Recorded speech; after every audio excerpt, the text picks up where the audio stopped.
بات یاد رکھیں،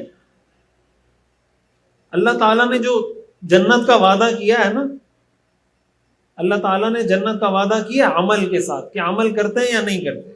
اللہ تعالیٰ کا وعدہ مسلمان کے ٹائٹل کے ساتھ نہیں ہے کہ آپ کسی کو ٹائٹل دے دیں یہ مسلمان ہے بس وہ جنت میں جائے گا. بھائی اس کی مثال آپ یوں سمجھیں کہ آپ اس وقت جو امریکہ کا صدر ہے جو بائیڈن، آپ کہیں جو بائیڈن کا میں نے نام رکھ دیا مسلمان، جو بائیڈن کا میں نے نام کیا رکھ دیا، اس کا ٹائٹل ہے، اس کا لقب ہے مسلمان، تو آپ جب اس کو مسلمان کہیں گے اللہ اس کو جنت میں بھیج دے گا اگر وہ مسلمان ہو کے نہیں مرا تو؟ کیا خیال ہے؟ جو بائیڈن کا نام اگر آپ رکھ دیں مسلمان، تو اس مسلمان کے ٹائٹل کی وجہ سے وہ قیامت کے دن جنت میں چلا جائے گا؟ یا آپ کہیں جو بائیڈن کا نام آج کے بعد سے جو بائیڈن نہیں، جو بائیڈن کا نام عبداللہ ہے، تو عبداللہ نام رکھنے کی وجہ سے وہ جنت میں چلا جائے گا؟ یہودیوں کو جو دھوکہ لگا تھا نا، وہ یہی دھوکہ لگا تھا. وہ یہ کہتے تھے کہ ہم اللہ کے بیٹے ہیں، نحن ابناء اللہ و احباء، ہم اللہ کے محبوب ہیں. کیوں؟ اس لیے کہ اللہ نے تورات میں ان سے وعدہ کیا تھا کہ میں تمہیں جنت میں بھیجوں گا. ان کو یہ لگا کہ یہ وعدہ تورات پر عمل کرنے سے نہیں، یہ ہم سے متعلق ہے کہ تمہاری شخصیت، تمہاری قوم کو جنت میں بھیجوں گا. اللہ کا کسی قوم سے وعدہ نہیں کہ میں اس قوم کو جنت میں بھیجوں گا. اگر قومیت سے وعدہ ہوتا تو سب سے پہلے اللہ حضور کے چچا ابو لہب کو جنت میں بھیجتے. ان کے بارے میں تو قرآن کی پوری سورت نازل ہو گئی، تبت یدا ابی لہب وتب، ابو لہب کے دونوں ہاتھ ٹوٹ جائیں، ابو لہب کے دونوں ہاتھ تباہ و برباد ہو جائیں، وتب، ابو لہب خود برباد ہو جائے. یہ حضور کے چچا ہیں، حضور علیہ الصلوۃ والسلام کے والد اور ابو لہب یہ دونوں بھائی ہیں. حضرت نوح علیہ السلام کا بیٹا مشرک تھا، حضرت نوح علیہ السلام ان کو کوئی فائدہ نہیں پہنچا سکے.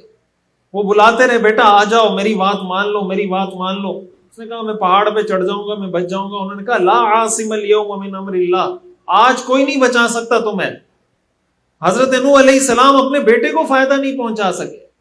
علیہ السلام کے والد مشرک تھے، وہ اپنے والد کو بلاتے رہے کہ ابا مسلمان ہو جاؤ، کلمہ پڑھ لو، کلمہ پڑھ لو.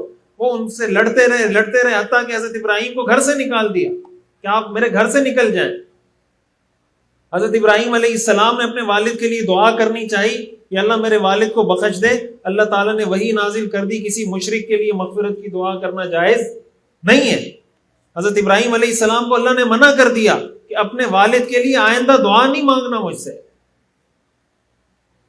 تو اگر حضرت ابراہیم علیہ السلام کے والد نہیں بخشے جائیں گے، حضرت نوح علیہ السلام کا بیٹا نہیں بخشا جائے گا، حضور علیہ الصلوۃ والسلام کے چچا ابو لہب نہیں بخشے جائیں گے،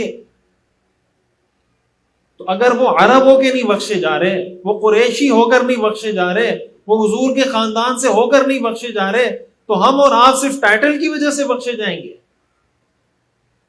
اللہ تعالیٰ قیامت کے دن اعمال کا وزن کرے گا. والوزن یومئذ الحق، قیامت کے دن اعمال کا وزن ہوگا اور اس کے مطابق فیصلہ ہوگا.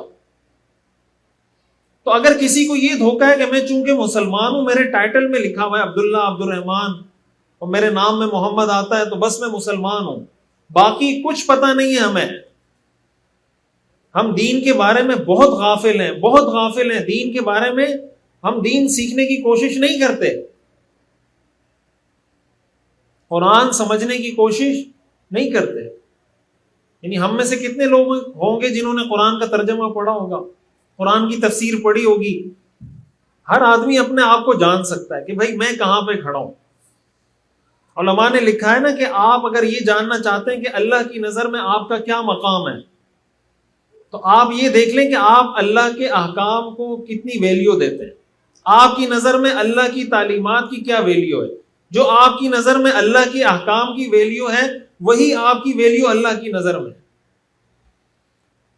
تو آج سے یہ بھی عزم کرنے کی ضرورت ہے کہ ہم قرآن کو سمجھیں گے، اس کو پڑھیں گے، اس کا ترجمہ، اس کی تفسیر، علماء کرام سے، ائمہ سے، مفتیان کرام سے قرآن کریم سمجھیں، پڑھیں. اس میں مرد عورت کی کوئی تفریق نہیں ہے. جس چیز میں اللہ نے مرد عورت کی تفریق نہیں کی، اس میں ہم تفریق کر رہے ہوتے ہیں. ہم عموماً ہمارے ہاں ماحول یہ ہے کہ مرد کچھ نہ کچھ دین، چلو جمعے میں چلا جائے گا، جمعے میں بیان سن لے گا، کہیں مسجد میں بیان ہو رہا ہوگا اس میں بیٹھ جائے گا، خواتین کو ہم دین کے علم سے جاہل رکھتے ہیں، غافل رکھتے ہیں، ان کو دین کا پتہ نہیں ہوتا، نہ وہ کوئی درس قرآن سن رہی ہیں، نہ وہ کوئی بیان سن رہی ہیں، نہ ان کو ترجمہ آتا ہے، نہ انہوں نے تفسیر پڑھی، حالانکہ مردوں سے زیادہ اس کی ضرورت عورتوں کو ہے۔ کوشش کریں اپنی بچیوں کو، گھر کی خواتین کو، بیوی کو، والدہ کو، بیٹی کو، بہن کو قرآن کا ترجمہ پڑھوائیں، قرآن سکھائیں، قرآن کا ترجمہ پڑھوائیں، قرآن کی تفسیر سکھائیں ان کو۔ اب جب جاب کی باری آتی ہے تو کہتے ہیں مرد عورت میں کوئی فرق نہیں ہے، مرد جاب کر سکتا ہے تو عورت بھی جاب کر سکتی ہے۔ جب قرآن سیکھنے کی باری آتی ہے تو کہتے ہیں بس قرآن مرد بھی نہیں سیکھتے، اگر سیکھ گئے تو کہتے ہیں بس میں سیکھ گیا ہوں، عورت کو کیا ضرورت ہے سیکھنے کی۔ حالانکہ اس کا اللہ نے ہمیں حکم دیا کہ قرآن جیسے تم پہ سیکھنا فرض ہے، بالکل اسی طرح عورت پہ سیکھنا فرض ہے۔ تو قرآن کو سمجھنے کی کوشش، یہ قرآن کا ہم پہ حق ہے، اسی لیے اللہ نے قرآن نازل کیا ہے۔ اور پھر سمجھنے کے بعد جو اصل مقصد ہے عمل، جب سمجھیں گے تو عمل بھی ہوگا۔ ہمارے ہاں آپ کو ایسے اچھے خاصے دیندار لوگ مل جائیں گے کہ آپ اگر ان کی شکل دیکھیں تو آپ کہیں گے شاید یہ فرشتہ ہے،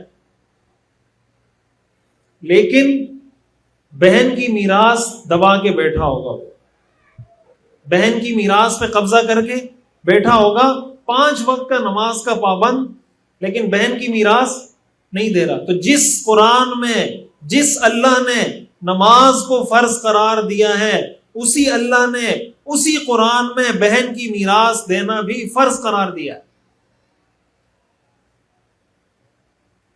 اس کا مطلب یہ ہوا وہ جو کہتے ہیں نا میٹھا میٹھا ہپ ہپ کڑوا کڑوا تھو تھو، کہتے ہیں بہن کی ہم نے شادی کرا دی تھی، بہن کی شادی پہ اتنا خرچہ ہو گیا تھا، تو آپ کی شادی پہ خرچہ نہیں ہوا تھا؟